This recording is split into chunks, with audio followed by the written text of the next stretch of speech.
I'm Mike Dimas, and this is Pinball Shenanigans. Welcome back to another episode of X-Files. This guy is cool and creepy and has quite the look on his face. I don't remember what episode he's from, but I'll have to watch the whole series back. That would actually be pretty cool. Okay, so in the last episode, I did some stuff. What did I do? I don't even remember. It's been so long ago. I was waiting for my Titan rubbers to show up, and they finally showed up yesterday. So we'll have a look at those. A few days ago, I was dealing with that faulty switch from the last episode that's been plaguing me since day one. I tried to clean it. I tried to adjust it. I tried to tweak it. It's this guy here. So I bought a few new switches off my buddy Mitch, but this is like right side mounting, and the ones I got are left side mounting.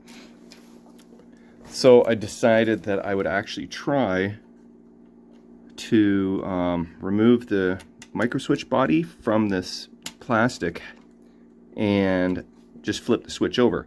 Now I knew that was in theory a possibility, but I believe I tried that in the past and I just did not have much luck, because if you take a close look at these press-on washers, they just want to go down and they do not want to come back up. And I took some time with a jeweler's screwdriver and some dental picks, and slowly but surely, without trying to break these plastic posts, pry these little press-on guys up and off, and in doing so, trying not to damage the washers, damage the posts, or have the little washer go flying into the ether and never to be recovered again. So I successfully was able to remove the two, flip the switch over, press them back on. That was no easy feat either. That was a bit of a challenge.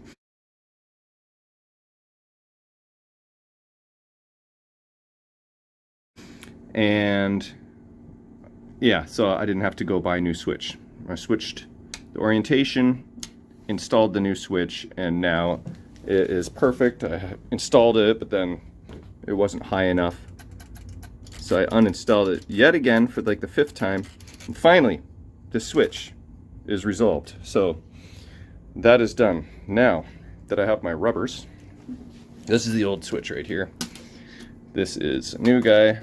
I put on a diode because the new switch didn't have a diode. So this, see that? Bad switch. I tried the contact cleaner. I tried the Windex. It just happens. Just new switch, much easier. Anyway, let's have a look at what Titan sent me. There's a bill. Hey, look at this. Oh, that looks fun. Very cool. And we got a Houston Arcade flyer. That was pretty wild. Like a Dragon's Lair guy? Is that Dragon's Lair? Very cool. Yeah. Alright, so goal of today is to install rubbers, of course, and then I can proceed with putting the playfield back together again. Kind of got to remember the order of operation here. I believe I got to start with all this stuff, work my way backwards to about here, and then I can go ahead and install the ramps. Yeah, so it'll be a little bit of trial and error to get all this in the proper order, I believe, but I should be able to pull it off. It's just been so long since I removed it, it feels like. These guys, yeah, okay. I got my work cut out for me. Cleaning the ramps is going to be the biggest thing. That'll take a while. Obviously I'll do that off camera because that would be very boring to watch me clean these tediously for an hour or two. I feel like cleaning these ramps is going to cost me a couple hours, but needs to be done. So let's have one more look at the playfield here without the rubber kit installed. All right, all these posts going to be nice glow-in-the-dark green. These kind of guys will have orange post rubbers on them. But yeah, that is the before. Installing the rubbers is the easy part, and this will be the challenge, but I think it's going to be well worth the wait for these guys. Once they're installed, it'll look pretty snazzy, I think. So time to get to work.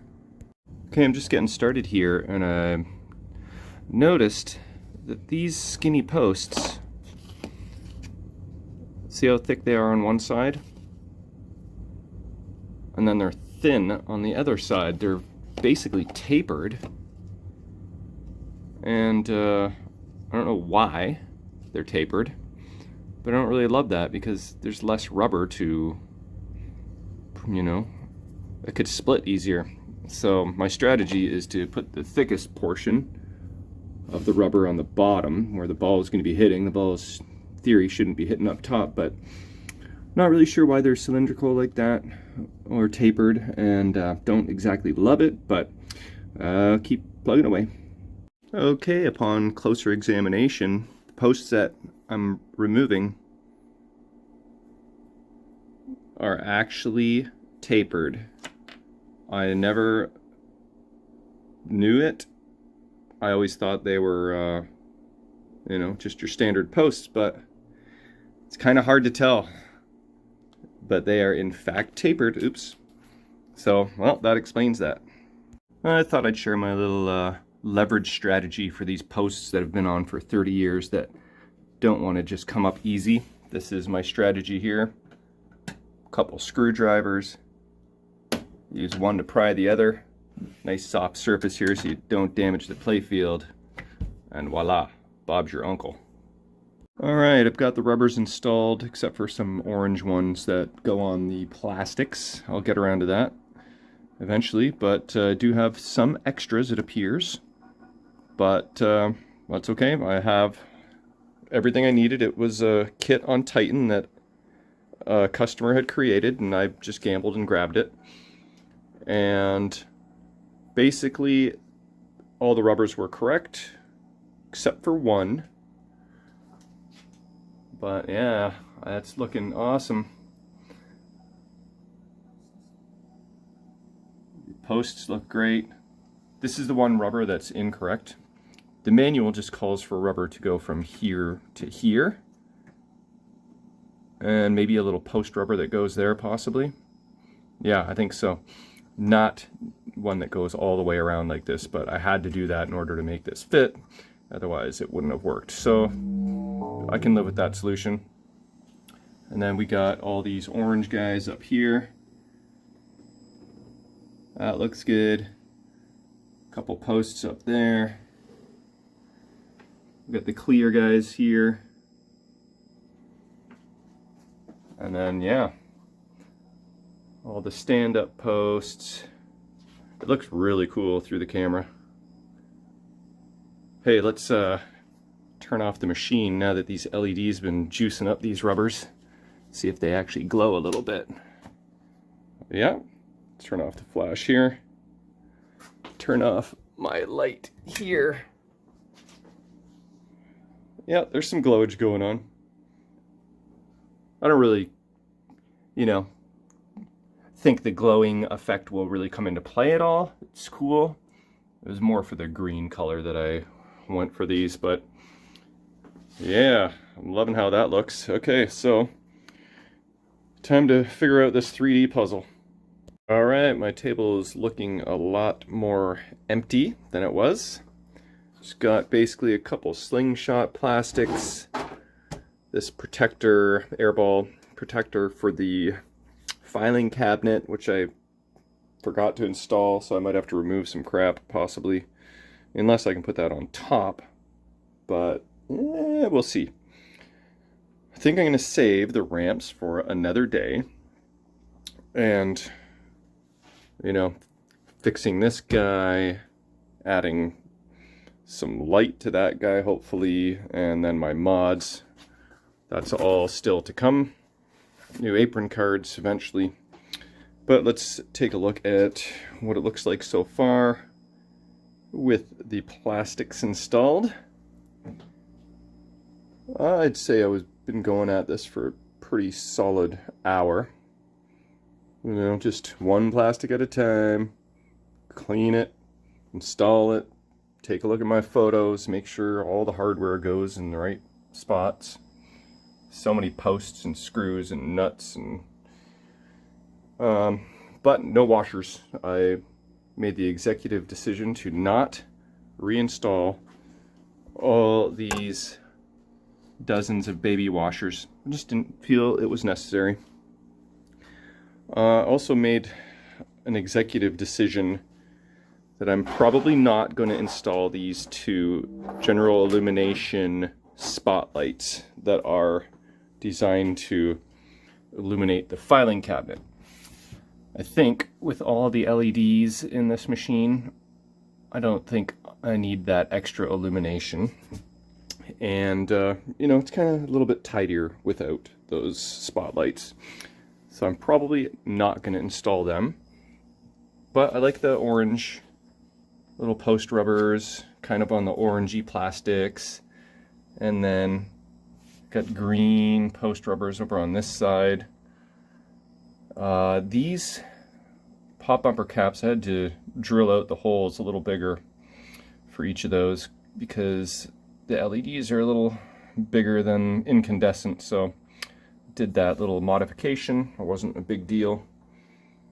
I am impressed that there is not a single broken or missing plastic on this thing. That is pretty remarkable. But yeah, it is looking really good.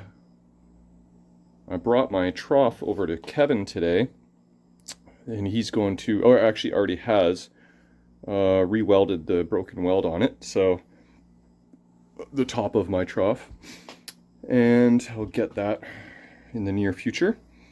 But I think my work here is pretty much done. Maybe I'll spend some time cleaning the ramps. I'm not sure yet, we'll see. But I think that is going to be the end of this video. I don't think it was very long, but it was productive, and yeah, looking good. So that'll be the end of this one. Thanks for watching. See you again.